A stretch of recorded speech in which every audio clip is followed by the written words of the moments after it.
Hey everyone, welcome back to the channel. In Affinity, the rulers are a design tool that display measurement around your document page and allow you to create guidelines for alignment. So in this tutorial, let's get into how the rulers work in Affinity.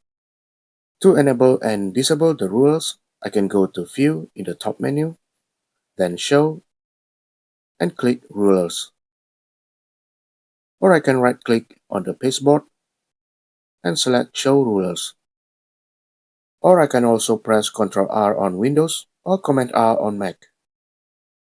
The rules are displayed vertically and horizontally with an intersection point right here.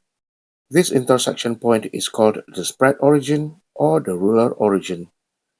Now if you take a closer look, there are small letters here showing the current document unit. Right now it's px, meaning the document unit is in pixels. If I right-click on the intersection, I can switch to other units. By default, the spread origin is positioned at the top left corner of the page. You can see both 0 points right here. I can reposition it by clicking and dragging from the intersection to anywhere on the page. Let me draw a square here on the page. And if I have snapping enabled, I can drag and snap the spread origin to the object.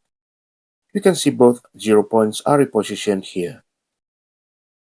To reset the spread origin back to default, just double-click on the intersection. With the rulers enabled, I can also add guides. Simply click and drag from either the vertical or horizontal ruler onto your page. And if snapping is enabled, the guides will snap to the object too.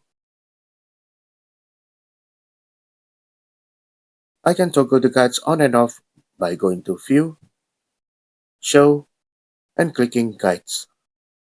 Or just press Ctrl and semicolon on the keyboard.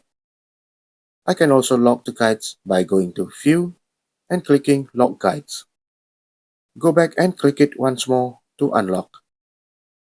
To remove a guide completely, simply click and drag it off the page. And that's all there is to using rulers in Affinity. I hope you learned something new today. Leave me a comment if you have any questions, and don't forget to subscribe for more tips and tutorials. Thanks so much for watching. Take care and bye.